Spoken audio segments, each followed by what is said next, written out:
Hi everyone, and welcome to the virtual version of our presentation. My name is Janelle Walton, and I'll be presenting on behalf of all of my group members, which includes Rihanna Villalobos, Elena Gretton, and our graduate supervisor, Cindy McDowell. We are one of 6 poster presentations that relate to various findings from the Voices in Motion Choral Lifestyle Intervention Program, so feel free to check out the rest of the Voices in Motion related posters if you're interested in more findings from the overall project. All of them are posted on the Making Waves website.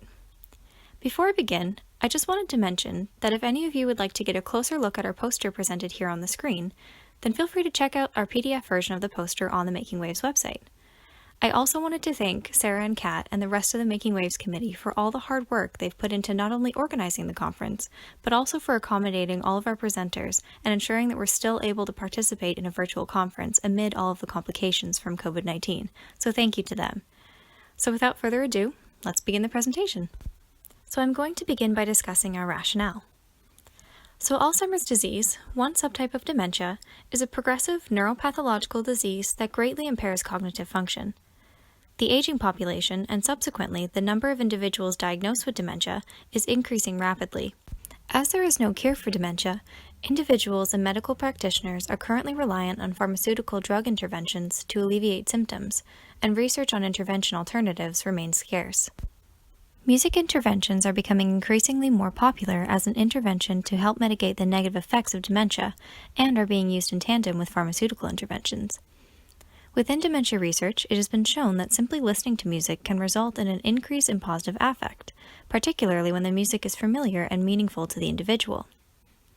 As a result of the pathology associated with dementia, many cognitive functions become severely impaired. This is particularly evident for episodic memory, as the hippocampus, a primary structure in the brain that underlies episodic memory, typically experiences extensive atrophy. Other types of memory, such as unconscious procedural memory and semantic memory, remain relatively unaffected because the associated brain areas typically experience less disease-related degradation. Music memories, particularly if resonating with the individual, rely on procedural and semantic memory rather than on episodic memory. As a result, those with dementia are fortunately able to recall meaningful and familiar songs that subsequently elicit positive emotions. Additionally, music, when paired with socialization, decreases isolation and improves social agency by increasing the frequency of social interactions and the quality of relationships. This has been shown to be beneficial for mitigating the cognitive and psychological impairments that both isolation and dementia can cause. So now I'm going to move on to the section about our research questions and hypotheses. So the goal for our present study was to further the research on early-stage interventions that could assist in symptom reduction for persons with dementia.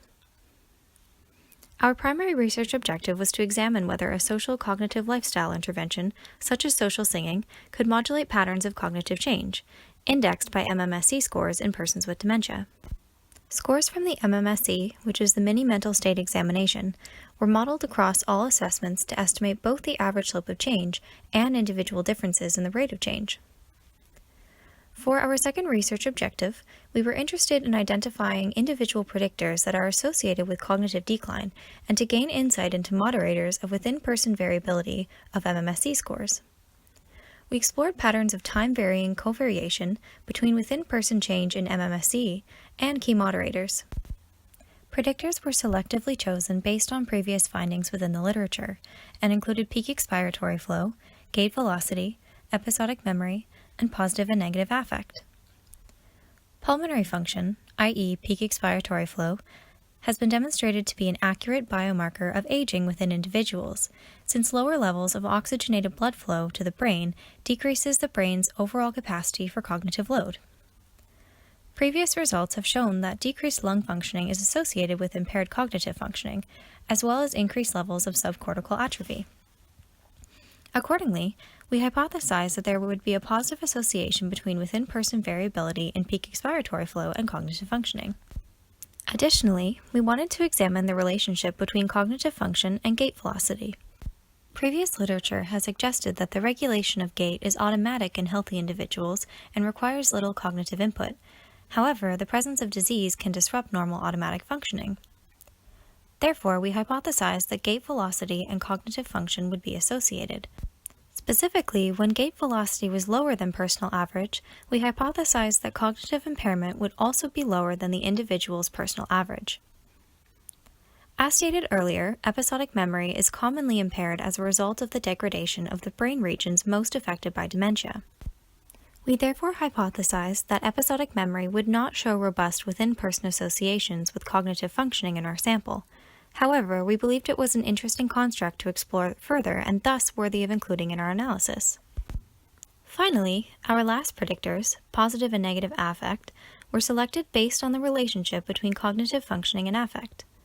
Prior research has demonstrated that as positive affect increases, cognitive functioning, inclusive of executive functioning, also increases. Conversely, as negative affect increases, cognitive functioning decreases. As such, we predicted that increases and decreases in MMSE scores will be associated with the respective fluctuations in positive and negative affect. So now I'm going to move on to the participants and design section of our poster. So the participants attended weekly choral sessions that lasted 2 hours and involved singing specific songs that were familiar and meaningful, with the intention of evoking positive emotions. While not all participants were involved for the entire duration of the intervention for various reasons, the overall intervention spanned 3 choral seasons over the course of 18 months. Thus, the study utilized an intensive repeated measures design, giving us up to 9 assessments on any given individual. The participants of the study were persons with various subtypes of dementia. There were a total of 33 subjects in the study, more than 65% of whom were diagnosed with Alzheimer's disease. The mean age of our sample was 77.4 years of age, with a standard deviation of 10.5. 75% of participants were female, and 98.6% were Caucasian. The median MMSE score amongst the persons with dementia at the initial intake was 24.0, which is indicative of mild dementia. In terms of the measures that were used in the study, throughout the full duration of the choir seasons, participants were given numerous assessments measuring cognitive, biological, and psychosocial functioning. The primary cognitive indicator was the Mini Mental State Examination. The MMSE is a well-validated index of global cognition and includes assessments of participants' knowledge of their orientation in time, their physical orientation in their environment, their perceptual motor abilities, and their memory. The maximum score for the MMSE is 30, representing healthy cognition, while a score between 20 to 24 suggests mild cognitive impairment, a score between 12 to 20 represents moderate impairment, and a score less than 12 indicates severe cognitive impairment. Episodic memory was assessed using the word recall test, which measured how many of 30 nouns, separated into 5 different taxonomies, the participants were able to remember. Physiological assessments included gait and peak expiratory flow. Gait velocity was measured under a walk-only task and a dual task. In the gait dual task assessment, participants are asked to walk across the gait right map while counting down by 7s from a given number. This puts individuals under cognitive load and demonstrates cognitive resource competition. Peak expiratory flow was measured using a spirometry device to measure lung volume, and the highest of 3 assessments for each session was recorded. Finally, we indexed both positive and negative affect using the Positive and Negative Affect Schedule, a well-validated self-report questionnaire consisting of 2 10-item scales. So now I'm going to move on to the results section of our poster. For each of our research questions, we implemented several linear, multi-level models of change. For our first research question, we wanted to observe patterns in MMSE over time, and whether the rates of change provide evidence that participating in the social cognitive intervention might be beneficial. For instance, if declines were present, we wanted to see if the rate of decline was less than what we would have anticipated for individuals with a progressive neuropathology like Alzheimer's disease. We first examined the interclass correlation coefficient and found that 69% of the total variation in MMSE was due to between-person variability and 31% was due to within-person variability. Including time in study and co-varying for individual differences of age at baseline, the model accounted for 16% additional variation. Per our bar graph, 12% of the total MMSE variation was attributed to within-person sources and 88% to between-person sources. This within-person variation becomes important for our second research question that explores time-varying predictors. Examining the between-person variation, the group average at initial assessment for MMSE was a score of 19.99. the rate of change in MMSE over time was negative 0.159.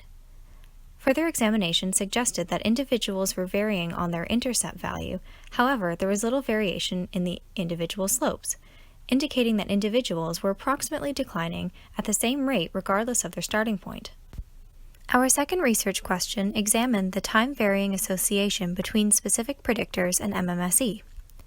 These coupling models systematically decompose prediction into between and within person sources and examine change relative to an individual's own baseline performance.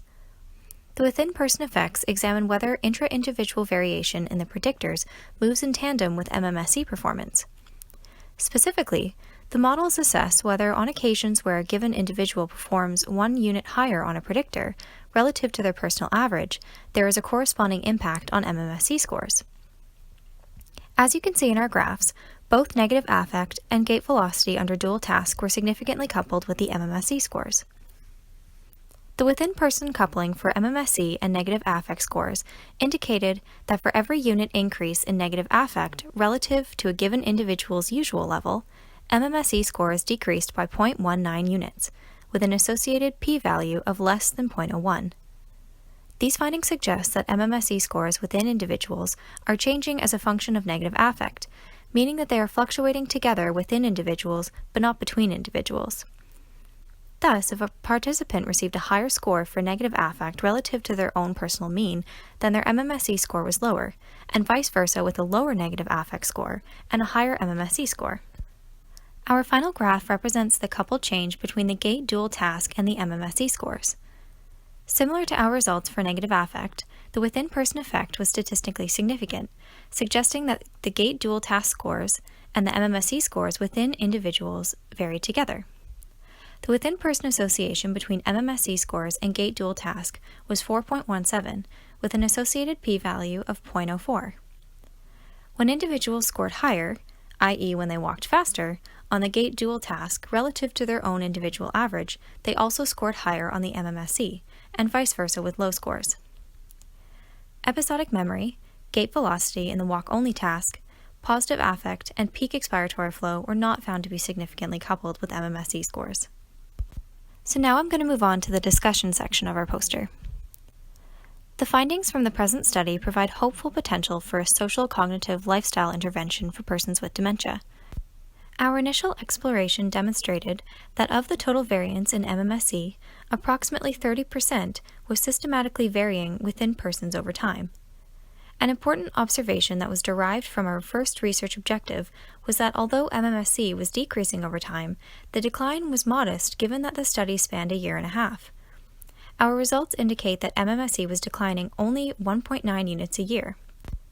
We expected that the decline in cognitive function would be considerably larger over the duration of 18 months, which is corroborated by a study by Chow, Heinen, and Lipton in 2006 that revealed that without an intervention, the MMSE scores of individuals with Alzheimer's disease would decrease annually by 3.2 units. Therefore, this observation may indicate that the intervention was successful in slowing the progression of dementia symptoms, or at the very least that the intervention may have been successful in mitigating comorbidities, such as negative affect and depressive symptoms, which resulted in occasional increases in cognitive function. Additionally, following further analysis, we were able to demonstrate that within-person variability in a psychosocial measure, i.e. negative affect, and a biological measure, i.e. gait velocity dual task, were significantly coupled with MMSE scores. The intervention itself was likely associated with the systematic time variation between the significant predictors. Given the known negative correlation between cognitive functioning and negative affect, it makes sense that negative affect was significantly inversely associated with MMSE scores. Importantly, social singing was a key component in the Voices of Motion intervention, and this likely considerably contributed to the association between negative affect and MMSE scores. Socializing reduces isolation and depressive feelings, and in turn results in higher performance on measures of cognitive functioning.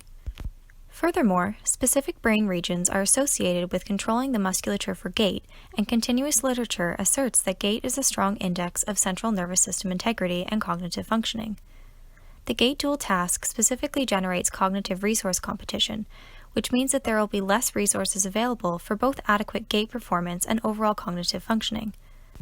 Fluctuations in cognitive function observed over the course of the intervention may subsequently account for the observed variation in gait dual task. Interestingly, the type of intervention employed in our study may explain our non-significant results. Episodic memory is mainly controlled by the hippocampus, an area of the brain that experiences severe degradation as a result of Alzheimer's disease, and so far there is no known method of how to reverse this process. Thus, a non-significant result for episodic memory actually confirmed our hypothesis, as have other voices and motion-based analyses that show continued time-based decline in episodic memory. We also did not find significant coupling for other hypothesized associations, such as peak expiratory flow. Voices in motion, despite its name, was not actually a movement or vasculature intervention, and thus it was likely unable to instill change in cardiovascular functioning and, by extension, peak expiratory flow. While the project in general was an overall success, there were notable limitations. For instance, we had a small between-subject sample size, particularly for employing maximum likelihood in multi-level models. However, we used a nuanced intensive repeated measures design, giving us up to 9 assessments on any given individual. Moreover, despite having a smaller sample size, we did find significant associations in the hypothesized directions. Additionally, due to the nature of our experiment, we were unable to randomize and lacked a conventional control group. Nevertheless, the initial and continuous plan for voices in motion research is to employ models that allow individuals to serve as their own controls. And that brings us to the end of our presentation. Thank you so much for listening. We really appreciate it. If you have any questions about our study, feel free to leave your questions in the comment section below our study on the Making Waves website. Thanks again.